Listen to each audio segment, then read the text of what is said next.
Okay, so hello everyone. In this video, we will cover classful addressing. So, in this video, we will discuss class A, class B, class C, class D, and class E. And also, we will discuss disadvantages of classful addressing. So, this topic is fundamental to understanding IP addressing, which comes under IPv4. Okay, now what is IP address? IP address is nothing but a 32-bit address. Okay, which is useful for accessing internet through our machine. Okay, and classful addressing means we have divided IP addresses into 5 classes: class A, class B, class C, class D, and class E. So the concept of classful addressing came around 1980s, where all IP addresses were divided into these 5 classes. Okay, before 1980 the concept was that the IP addresses are 32 bits, where they fixed 8 bits for network ID or network numbers, and the remaining 24 bits represents host bits. Okay, this means how many hosts in which network would be accommodated. Okay, so there was a simple example: the network number 10, also called ARPANET. In network 10, the first 8 bits represented the network ID, and the remaining 24 bits were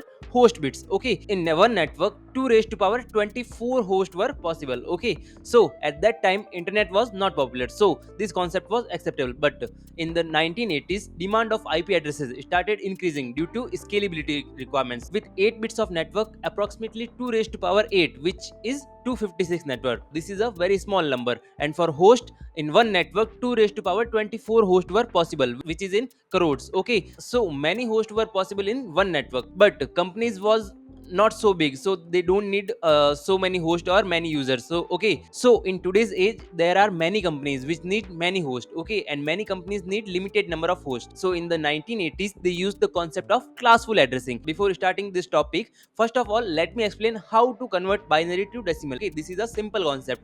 Take 1011 as an example. Our example is 1011. We have to convert to binary to decimal, so you have to multiply each bit by power of 2 from right to left. So our example is 1011, so we have to multiply each bit by power of 2 from right to left. So 1 into 2 to power 0 plus 1 into 2 to power 1 plus next bit is 0, so 0 into 2 to power 2 plus 1 into 2 to power 3 equals to 1 plus 2 plus 0 plus 8. This is what? This is 11. So in decimal our answer is 11. Okay, so 1011 in binary is 11 in decimal. Now let's start with class A. First, I have represented here that IP addresses is of 32 bits because we are talking about IPv4 version 4. There are 32 bits are divided into 4 octants. Why have I done this? Because to represent IP number, we use dotted decimal representation, which is the most widely used format. We divide 32 bits into 8 bits, 8 bits, 8 bits, 8 bits. Now, in class A, the first bit, the very first bit in the first octant is always 0. You cannot change this position. Okay, you cannot change this position or this bit. The question arises, why is the value 0 fixed here? Since IP addresses are 32 bits, 2 raised to power 32 IP addresses are possible. Out of these many IP addresses, how will we know that this is a class A IP address? When any IP address has 0 in the first bit, we know that this is a class A IP address. This works as a prefix. When an address comes to a router or destination with 0 in the first bit, by default they know this is a class A IP address. If you see carefully, one bit is fixed here as 0. So how many bits remain? 31 bits. This means in class A, 2 raised to power 31 IP addresses are possible. Now, an IP address is made of two things: network ID and host ID, as we discussed in our previous lecture. The first bits, MSB based, represent the network and the rest represent the host. In class A, the very first octant represent the network ID. So the first 8 bits represent the network ID and the remaining 24 bits represent host ID. So in the network ID, the first bit is fixed as 0. So how many bits are remaining? 7 bits. Okay, in these 7 bits you can change the values, make them 0 or 1. So with 7 bits, 2 raised to power 7 permutation are possible, which is 128. So 128 networks are possible in class A. The first address, all zeros, is not used by any organization. Okay, it's with IANA, Internet Assigned Number Authority. The last address is 0 followed by 7 ones becomes 127 in the decimal, and this is reserved for loopback or diagnostic functions. Neither 0 nor 127 is given to any network. So out of 128 possible networks, only 126 are actually used. Now in each network, how many hosts are possible? The remaining 24 bits can have 2 raised to power 24 combination, but out of these, two addresses are not used. The first address represents the network itself, and the last address is used as broadcast address or directed broadcast address. So practically 2 raised to power 24 minus 2 hosts are possible in each class A network. Let's take an example here. We are taking example 64.0.0.0. The first octant value is 64. Means does 64 comes in the range in 0 to 127? Yes. So this belongs to class A. This IP address 64.0.0.0 to represent the whole network. Okay, if this belongs to Google, the entire world wide web knows Google by this IP address 64.0.0.0. Okay, now in this network many hosts will be available. The first IP address 64.0.0.0 represent the network and cannot be given to any host. The last IP address 64.255.255.255 is the broadcast address and also cannot be given to any individual host. So the first host in the network would be get 64.0.1. This is the first host. To find which network any IP address belongs to, we use the default mask of class A. What is the default mask of class A? 255.0.0.0.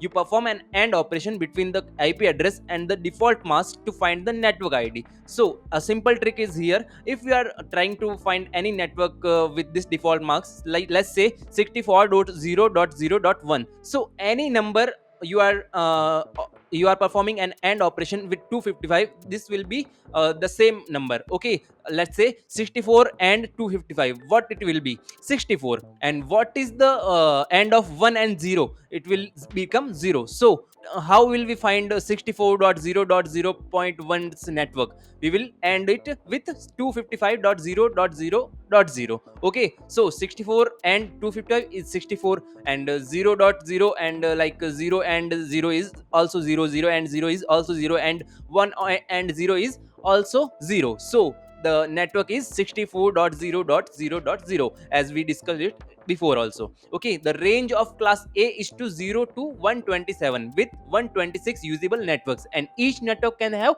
2 raised to power 24 minus 2 hosts. So that was whole concept of class A IP addressing. Now we will discuss class B in IP addressing. Okay, moving to class B, we have the same 32-bit IP address divided into 4 octants. Okay, in class B, the first 2 bits in the first octant are fixed as 1 and 0. These two positions are reserved and cannot be changed because 10 used as a prefix. With 2 bits fixed out of 8, 6 positions remain in the first octant. The minimum value is when all 6 remaining positions are 0. Okay, and the maximum value is when all 6 values are 1. When we convert these to decimal, considering the fixed bits 10, the range becomes 128 to 191. The minimum value is 1116 111 and maximum value is 6 ones. Okay, 10 is fixed. Okay, so the range becomes 128 to 191. So class B ranges from 128 to 191, giving us 64 values in this range. For the number of addresses in class B with 2 bits fixed, 30 bits remains variable. Okay, so 2 raised to power 30 IP addresses are possible in class B, which is approximately 25% of total IP addresses. Now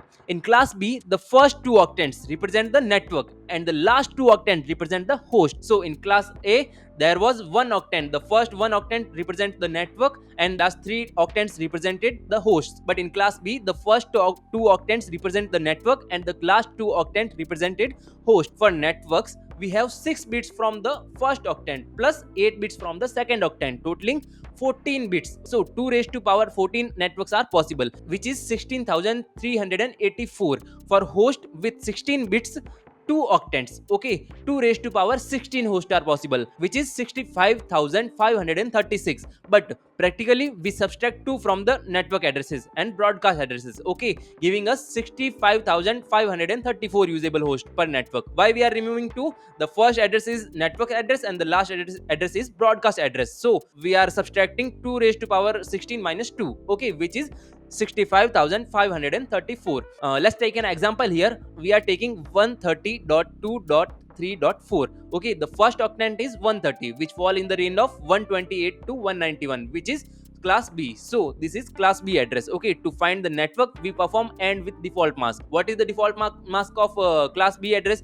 255.255.0.0. This is the default mask, and I have already told you that if we are performing AND operation with any number with 255, then the same number will be our answer. Okay, so 130 and 255 is 130. So 255 and 2 is 2, and 3 and 0 is 0, 4 and 0 is 0. So this will give us 130.2.0.0 as network address. This is our network address. The broadcast address would be 130.2.255.255. This will be our broadcast address. That was whole concept of class B addressing. Okay, now moving forward to class C in IP addressing. In class C, we are still dealing with 32-bit IPv4 addresses dividing into 4 octants. Okay, the first 3 bits in the first octants are fixed 1 1 0. These 3 positions cannot be changed as they serve as prefix. With 3 bits fixed, 5 positions remain in the first octants. Okay, the minimum value is 5 zeros and the maximum value is 5 ones. Okay,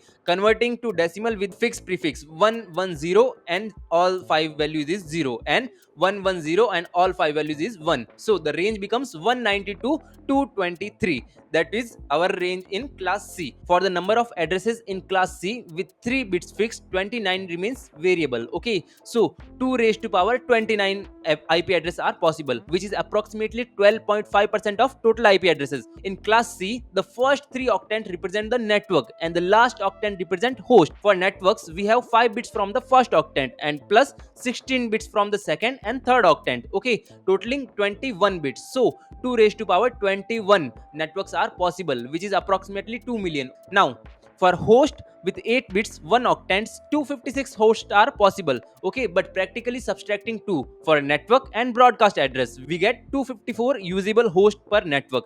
Let's take an example here also. 194.2.3.4. The first octant is 194, which falls in the range of 192 to 223. Okay, so this is class C. Now using the default mask 255.255.255.0, this is the default mask of class C. The network address become 194.2.3.0. This is simple fundamental. Our example was 194.2.3.4. So 194 end with 255, 194 2 end with 255 2, 3 and with 255 3, 4 and with 0 0. So this becomes 194.2.3.0, and the broadcast address is 194.2.3.255. Now moving forward to class D and class E in IP addresses. Class D uses the first 4 bits as 110. These 4 positions are fixed, okay, leaving 28 bits variable. So 2 raised to power 28 IP addresses are possible in class D.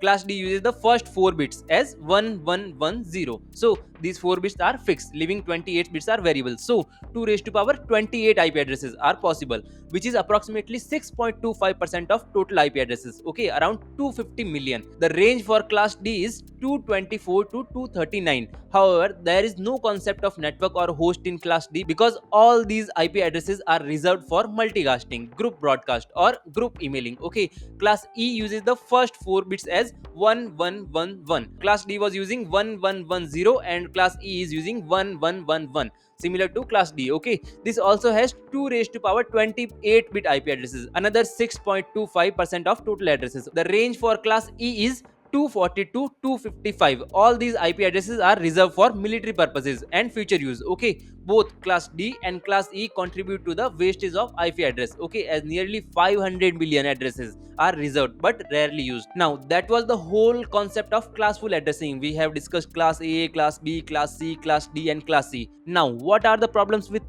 classful IP addressing? The first and most important problem is the wastage of IP addresses. In class A, each network can have more than 16 million hosts, which even large multinational companies don't require. Okay, in class B, approximately 65,000 hosts per network is still very high for most organizations. In class C, only 254 hosts per network is often insufficient. Okay, This creates a flexibility problem. If an organization needs 1024 1024 IP address, class C is insufficient, but class B wastes around 64,000 addresses. This inflexibility leads to significant wastage. Class D and class E together waste is around 500 million IP address through reservation, while user demands is continuously increasing. Okay, the second problem is that maintenance. Its maintenance becomes very time consuming in large networks. Okay, managing a class A network with millions of hosts is extremely difficult. This can be addressed through subnetting. Large networks are more prone to errors. Okay, when hardware or software failure occur, tracking and repairing problem in massive network is very time consuming. The bigger the network, the more chances of errors. Okay,